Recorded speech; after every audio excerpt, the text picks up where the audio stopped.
Hello everybody, thank you for joining me. This is part 2 of my question and answer video where I'm answering people's questions from last week. I want to just jump right in. All I ask is leave locations, please. You guys want to ask a question, go down below, ask me, and leave locations. Tell us where you're at, please, and ask me anything you want. Thanks. First question in part 2 is from Nikki from the United Kingdom. Hello, Nikki.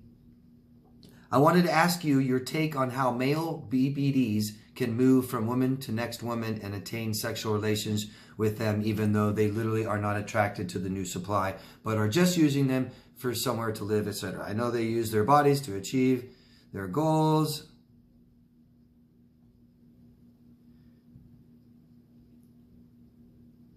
It's perplexing how they can even rise to the occasion, fully aware they don't like being touched or even want the act to happen, even if it is object other.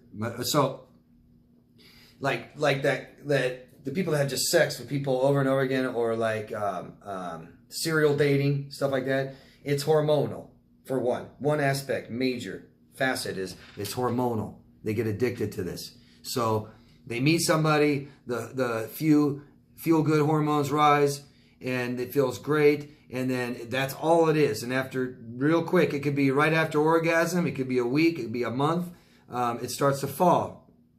And with people that do this a lot, it goes up more and it falls more fast, just like drug addicts, okay? This is what addiction is. So you take drug, and anything external is never enough, never enough, never enough. You could have the best sex in your life. You have it every day, it's not so great anymore. You cure things with, or all your life is about is money. Well, there's never enough. I mean, you see where I'm going, right? So they meet somebody and they don't care who it is. It's the rise of the hormones. That's exciting, okay? And there's other hormones like oxytocin and stuff, and it makes them rise to the occasion. They also have a lost sense of who they are, and they find their self-value in these things. Okay? Hope that makes sense. Hope that answered your question. If not, please ask me again. Everybody, if I miss your question, don't understand, you don't understand, I answer it wrong or something, just please keep asking me. Please keep asking me the same question over and over again. I don't care. Thanks. Jade in Essex, United Kingdom. Hello, Jade. Lots of United Kingdom people. Awesome. My question is in relation to borderlines and sexual contact. I was in a relationship with an untreated BPD, comorbid narcissistic traits, for around 8 months. It followed the typical relationship cycle. Lots of push and pull behavior, and it felt like he distanced himself at a time when things are great. Most likely engulfment fears, he went cold and distant over a period of time, I guess detaching. He tried to describe the reason why and stated it was due to his overthinking. Had put him in a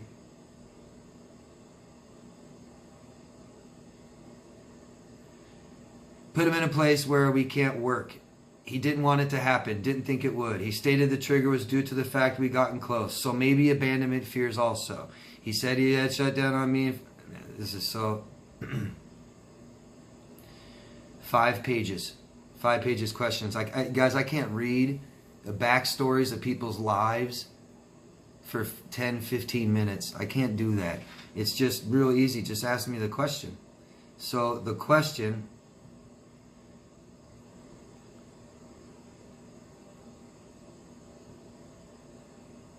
It's not even a question. It's not even a question form. You're just stating I was in a relationship with untreated BPD. Follow the typical relationship cycles. So yeah, anyways, you've got fear of abandonment. Yep, he starts overthinking, oh my God, she's going to leave me. Fear of abandonment means no matter what, you're going to leave them. No matter what. No matter what. It doesn't matter. You can't reassure people enough that have that ultimate ruled by fear of abandonment. Your fears come to fruition. I live in Las Vegas, in the middle of the desert. Say I'm totally deathly afraid of the ocean, to the point where I talk about it every day. Now it's a daily part of my life, even though I live in the ocean, live in the middle of the desert. Now the ocean's part of my life. I can keep talking about it more and more. Maybe I'll go to the ocean to face my fears and then drown in it. My fears come to fruition. Obsessive. It's obsessing. It's a part of obsessing. This guy's obsessive, and he obsesses on the fact that you're going to leave him, and you're going to leave him, and you're going to leave him. He doesn't know who he is, doesn't know his own self-worth, right? Doesn't believe they're important or significant, anybody, anything, and finds reasons and obsesses on reasons why you're going to leave them, period. And it could be non-existent. You were never going to leave them. You can't just tell somebody, reassure somebody this much that you're not going to leave them. It's like somebody that has shame, that truly believes they're a bad person. I can't just say, no, you're great. Get over it. Doesn't work. Guilt. Someone did a bad thing. I can say, that's okay. You'll get over it. This and that. Don't worry about it. You know, they apologize.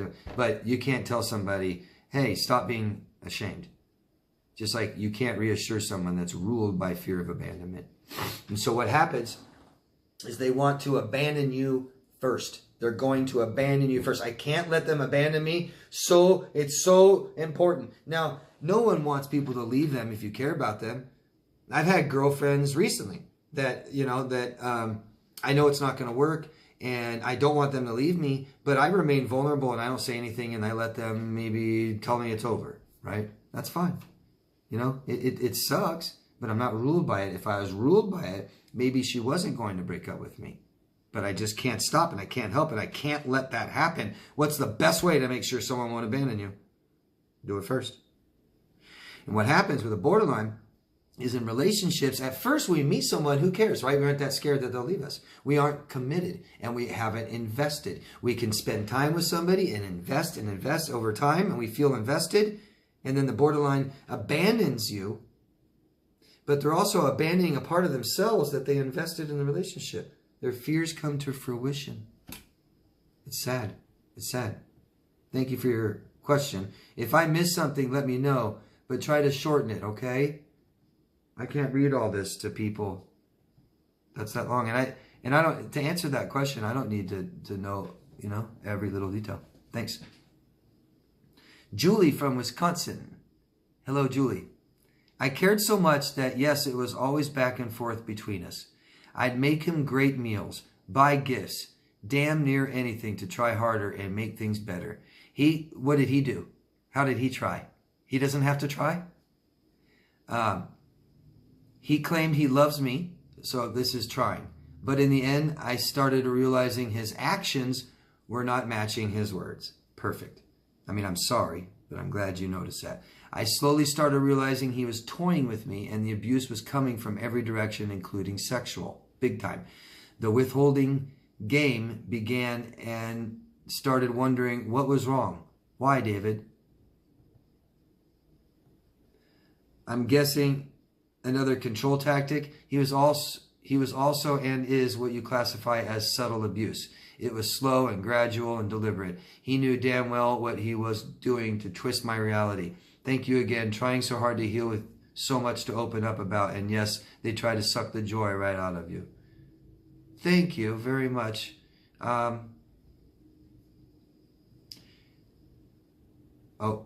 went the wrong direction. Hold on. Bear with me. I want to go back to your question. Make sure I got it accurately. The withholding game began and started wondering what was wrong. Why, David? I'm not totally confident on what you're asking me. Are you asking me why did he withhold? Are you asking me why did you start wondering what was wrong? I'm not sure, honestly.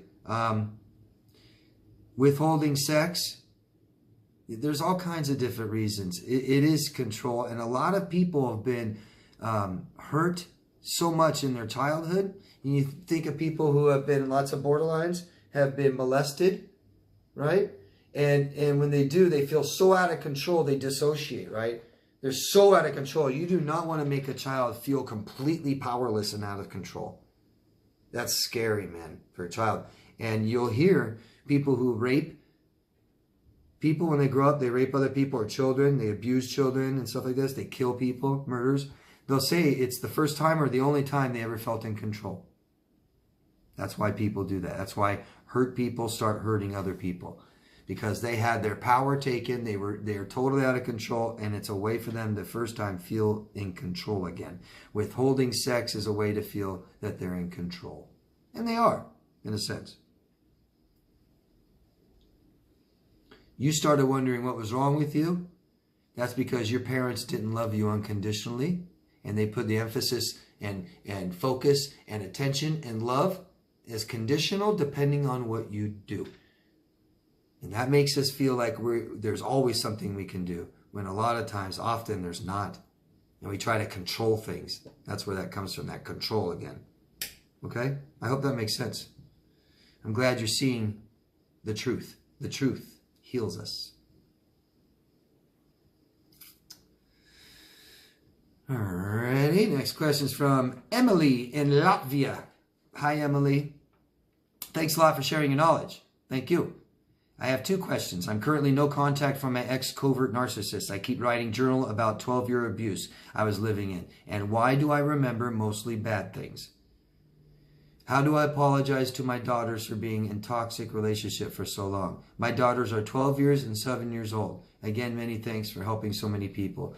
Well, it starts by I'm sorry. The second question, how do you apologize to your daughters? You tell them you're sorry. And the best way to do it is to find a way to allow them to feel comfortable to talk about how it made them feel. How did they feel during these specific times that they experienced bad things? What were they feeling? What questions do they have? Help them understand, okay? But simply saying I'm sorry really does work with children. Children understand apologies, and children forgive. Usually. Unless they just completely don't trust you anymore. But your first question, why do you remember mostly bad things? How many good things were there to remember? Because a lot of what we think are good things are shallow. Who really cares in the end? Right? I had a good time. We got really drunk and wasted, had good sex, went on the carnival ride. That was fun. But what do you really value in life? Because that's the part didn't exist. The love, the security, the privacy, the autonomy, the growth, the intimacy, the connection. You didn't have those things with him.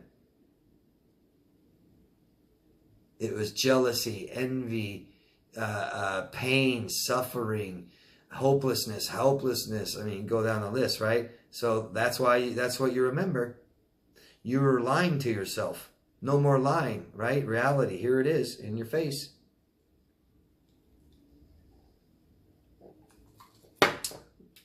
Keep journaling. That's a great, great thing to do. We're good. Artist lover. Please tell us where you guys are from, okay? Tell us your locations, thanks. What if the XN won't give you your personal property back? Count your losses, and you probably lost more than that already. You lost who you are. Maybe lost some morals, values, pride, all kinds of things. You might want to just chalk it all up, throw it all out.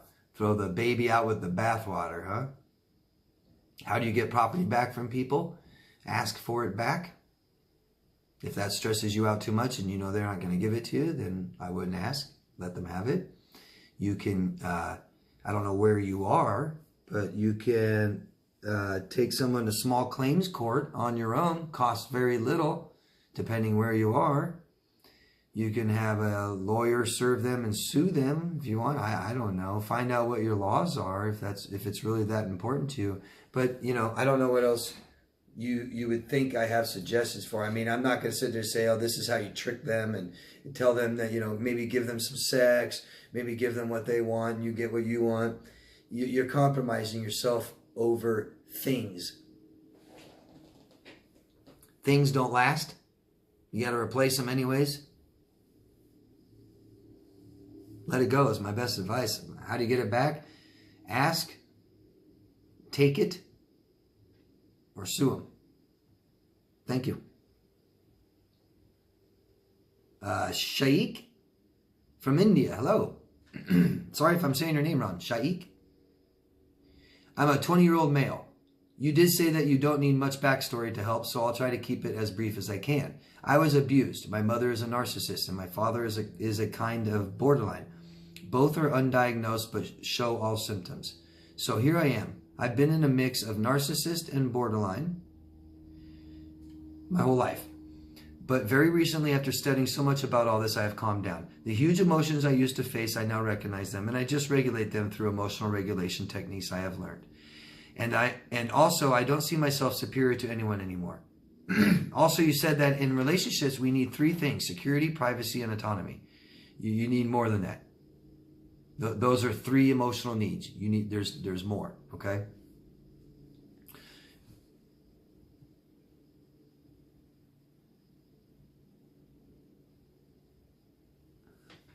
I'm always trying to not interfere with others, these 3 things, and not let other people interfere in mine.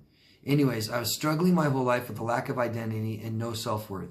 Now I'm slowly trying to build one. Okay, this is going on for long. All I can say is my dad was borderline, mom was narcissist. Both were very, very overt, explosive, abusive. There used to be blood. There used to be blood in the house a lot. Damn.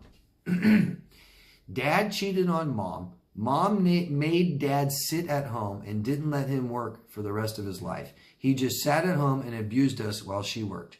We are 5 siblings. All 4 of my siblings are abusive. Damn. I am also abusive, but self-aware and trying to change. I'm in med school right now because my mother sees me as an extension of herself and she wanted to do medicine.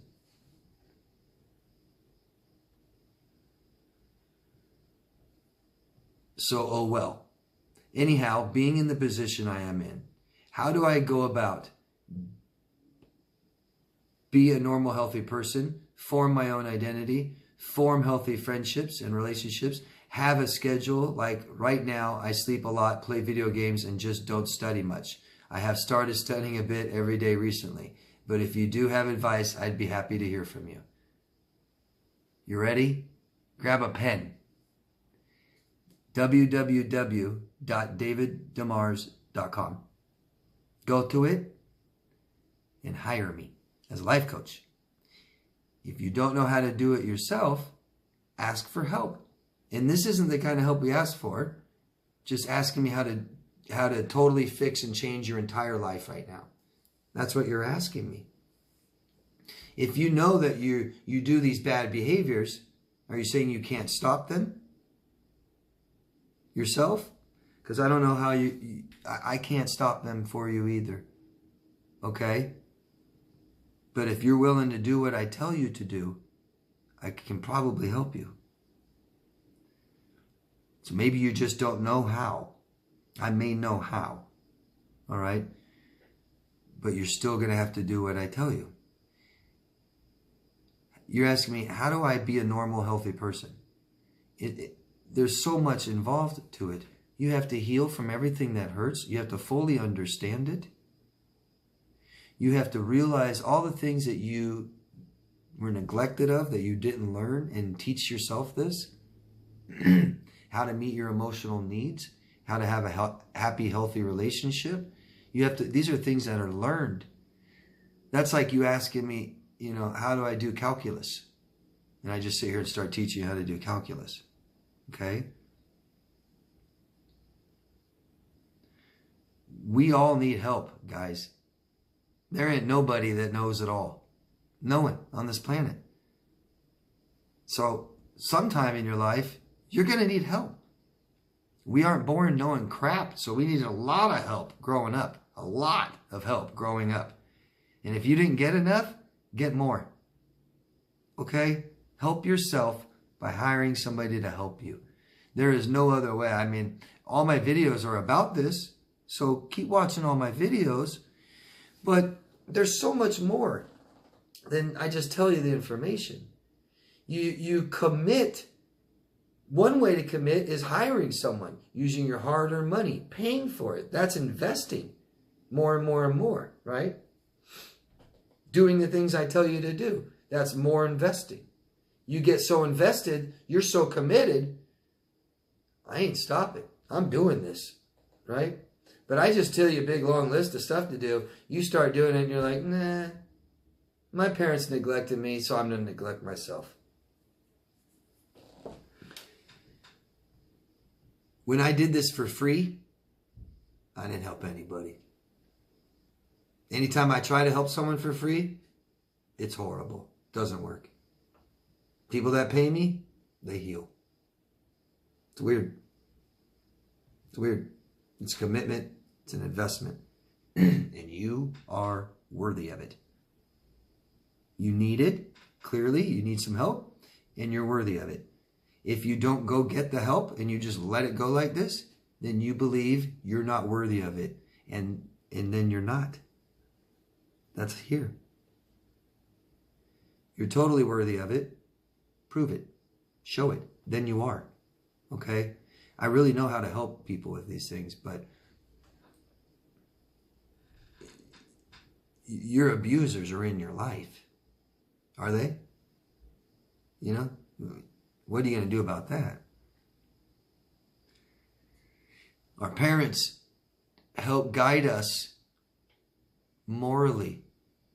Okay? And if your parents lack moral compass, you've lost a sense of who you are. I help people find themselves and understand what's valuable to them and show them how to express it. That's another way to get healthy, okay? And have healthy relationships. Express yourself. Express what you think, your opinion, how you feel, and what's valuable to you. Don't compromise or move that for anybody. And understand what's valuable to you morally, and have people in your life, your close interpersonal relationships, must value the same thing. Your parents don't. They're out. Okay? Just some tips, but get help. I promise, get help, okay? That's all, guys. That's everything. Did good time. Please, everybody, please try and help me. You know, I do all this for free, and I'm trying to hope that information reaches the people who need it and save lives. So like Shane in the first video, doesn't kill himself, okay? PTSD, you know, soldiers that have PTSD are killing themselves at alarming rates every single day. People that have this also, from emotional damaging relationships all the way from their childhood, massive suicide, massive. If this information reaches some people, it'll save some people's lives. Please help me by subscribing to my channel, voting up or down, commenting down below, sharing it at places, okay? And if you guys need help and you want coaching, I'm still taking some clients. And there's another, well, I'll give you next week. Anybody that contacts me until next week, I'll give you the discount, the COVID discount I've been giving people, $49 US for the first hour. But it's almost over. Take advantage of it. And the COVID quarantine is almost over. Plan what you want to do when it's over. Okay? We're all being released out at the same time. Early bird gets the worm. Have a plan. Stick to it. Yeah? Don't let this get you down. And don't let it defeat you now. It's almost over. Love yourself first and show it. Express it. Bye, guys. Have a good week. I'll see you next Monday. Bye-bye. Love yourself first.